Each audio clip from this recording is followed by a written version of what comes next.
ఇప్పటికే యుద్ధం ప్రారంభమయ్యాక oil shortages యూరప్‌కి ప్రారంభమై వచ్చే వారానికి పతాక స్థాయికి చేరుతున్నాయి.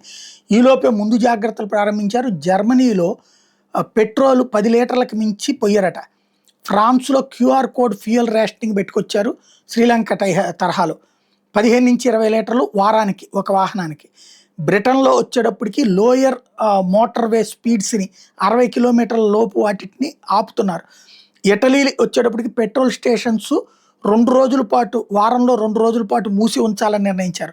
యూరోపియన్ యూనియన్ వచ్చేటప్పటికి కార్ ఫ్రీ సండేస్ అంటే కార్లు లేకుండా పబ్లిక్ ట్రాన్స్పోర్టేషన్ మీద వెళ్ళేటట్టుగా ఏర్పాట్లు చేస్తున్నారు. ప్యారిస్, బెర్లిన్లు లాంటి చోట్లన క్రమంగా వివిధ దేశాల పరిస్థితులు మారుతున్నాయి. ఆయిల్ సంక్షోభాలు తలెత్తుతున్నాయి.